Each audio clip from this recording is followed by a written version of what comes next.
nesta noite unidos aos familiares de Elizabeth, de Lene, também nos acompanhando lá em Portugal, né? Paulinha, tantos pelos meios também virtuais. A igreja, nas pausas da nossa vida, a nossa vida nos dá a pausa, aprendemos que só o tempo consegue fazer com que as coisas cheguem no lugar, ou só o tempo consegue nos dar a cura de nossas feridas.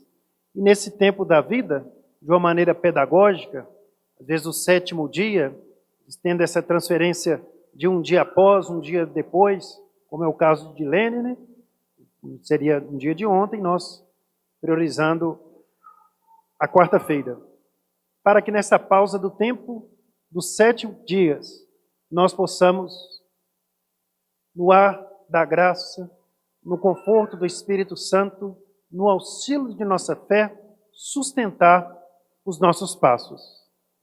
E o simbolismo da criação, que em 7 dias Deus nos dá o descanso, nós lembramos também, no 7º dia, o descanso daqueles que nos deixaram, o encontro com as promessas do Senhor.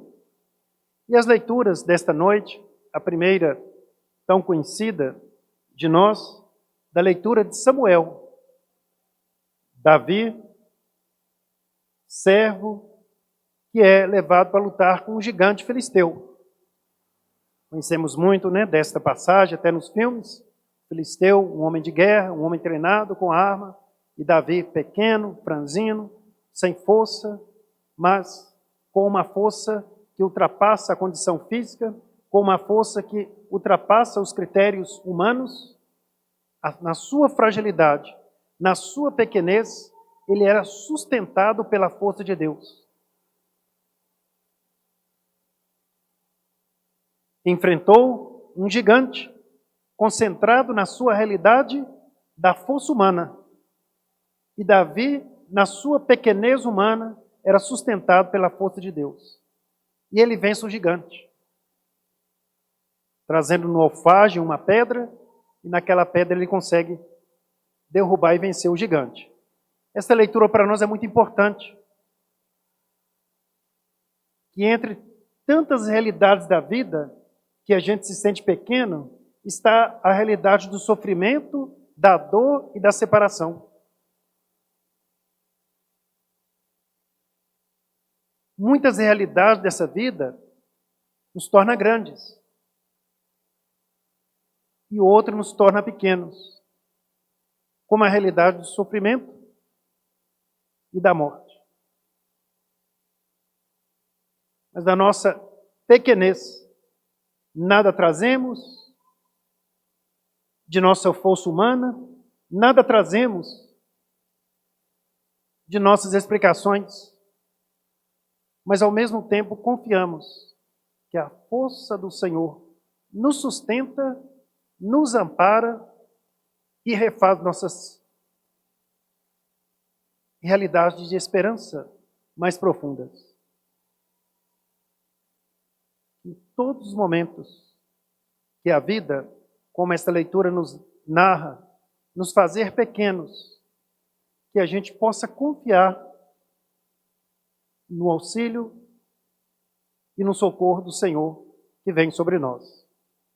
Vinde, ó Deus, em nosso auxílio. Deveria ser sempre uma oração cotidiana.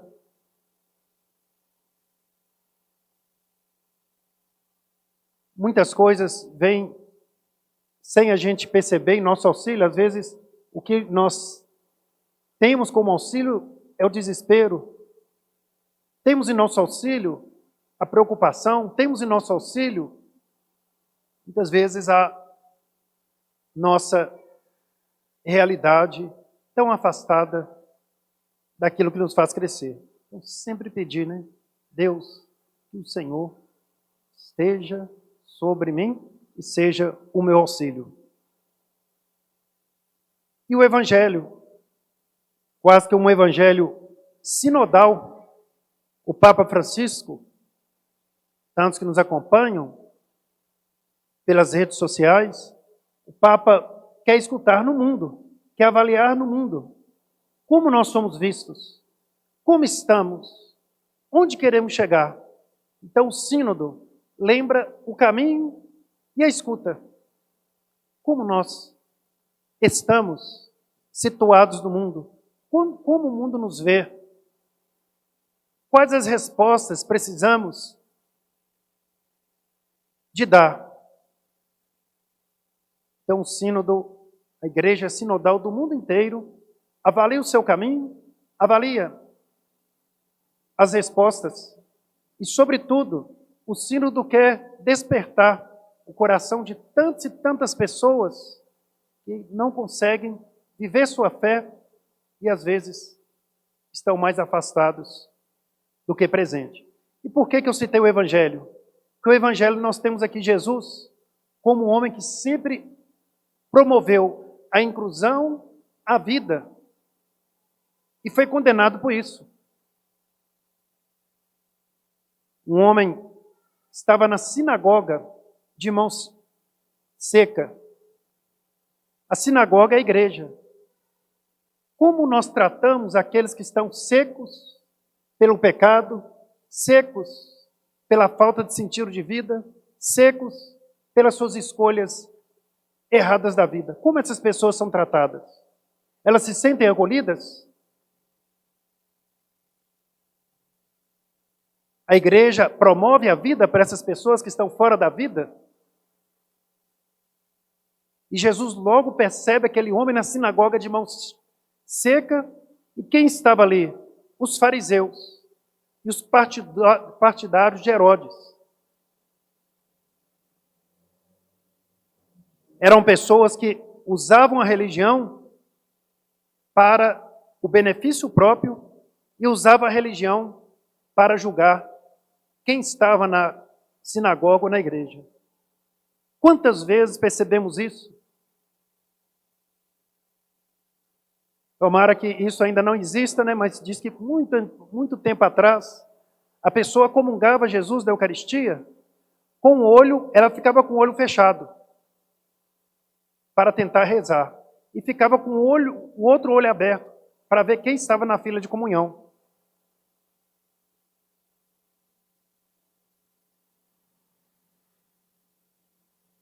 Quantas pessoas usam, aqui vemos o final, porque essas pessoas estavam de coração duro.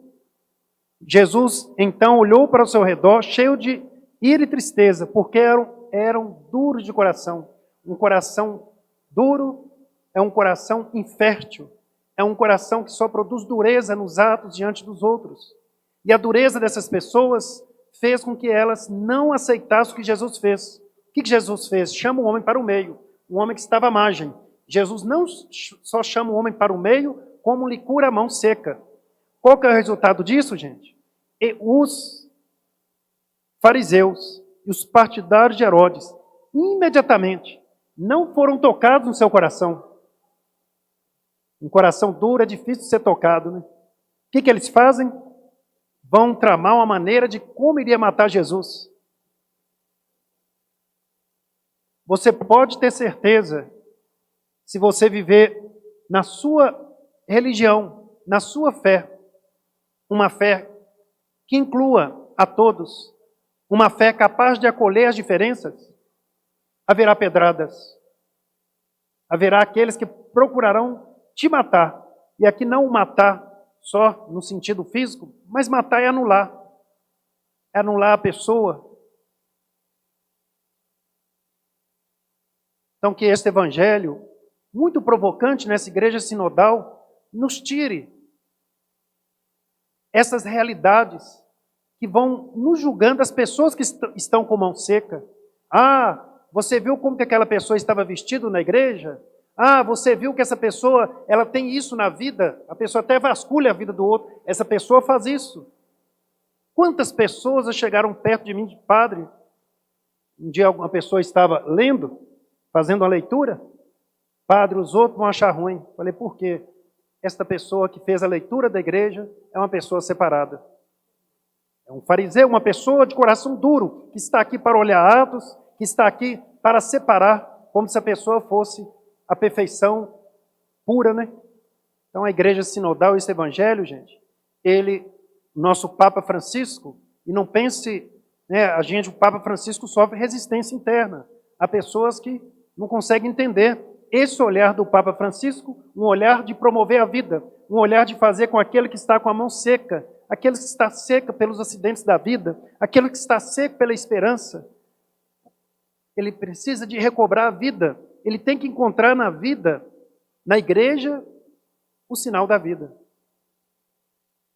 Então, que o Senhor nos ajude a esse sentido de ser igreja. Quantas pessoas que se afastaram, a igreja quer escutar os que se afastaram. O que nós vamos escutar dessas pessoas que se afastaram?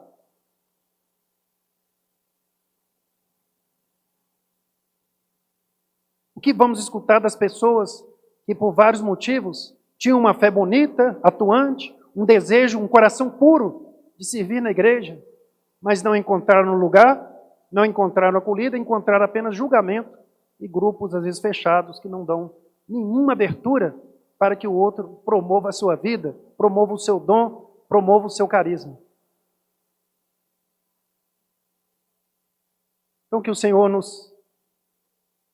na igreja sinodal, numa igreja de caminho, numa igreja que quer, né, se penitenciar. Eu sempre partilho isso, a igreja, e comento isso bastante com meus alunos, né, que são jovens, sempre comento isso, a igreja, ela sempre pediu perdão. Isso é histórico, né? Daqui 100 anos, a igreja vai estar pedindo perdão por muita coisa de hoje. Porque nós que estamos aqui, nós erramos, nós falhamos. E certamente daqui 100 anos, a igreja, um dos pedidos de perdão que iremos fazer é por ainda catalogar, né, tipo de pessoas. Esse pode, esse não pode. E quantas vezes a pessoa ela é marcada por pregações que mais afastam ela do que aproximam. Aqui a gente vê Jesus que usa todo o seu poder, toda a sua autoridade para aproximar o homem de mão seca para o meio e o curar. A nossa linguagem hoje é uma linguagem que consegue aproximar aqueles diferentes, aqueles marcados pelos acidentes da vida. Temos uma linguagem capaz de aproximar outro? Ou a nossa linguagem apenas é uma linguagem que vai consolidar o afastamento? Quantas vezes a gente tem que fazer isso para mostrar que uma pessoa ela tem o seu lugar, para mostrar que a pessoa ela tem o seu convite, ela tem a sua realidade de fé no nosso meio. Então, que os nossos 7 dias que aqui celebramos nos ajude a vivenciar a nossa realidade de vida. Posso aqui dizer um pouco de uma vida que eu acompanhei de Dilene, alguém que sempre esteve aberta para todos, alguém que sempre soube entender, né, as diferenças, tantas delas que aconteciam ao seu redor, fazia sempre do outro um coração aberto de vida. Então a igreja sinodal, a igreja que o Papa nos fala, não é uma teoria muito grande, não é algo que está distante de nós, não é algo difícil da gente entender, são realidades humanas, são realidades onde o outro é importante no coração, onde o outro é festejado pelo seu dom de vida, pela sua capacidade de vivenciar a vida e a esperança. Aos 7 dias que celebramos hoje, louvamos e entregamos ao Senhor, bom pastor, ao Senhor, Pai eterno. Jesus disse: na casa do meu Pai tem muitas moradas e eu vou preparar um lugar para vocês. Entregamos as pessoas que amamos ao lugar que Deus nos preparou na entrega, na vida do seu Filho. Assim seja, Senhor nosso Deus.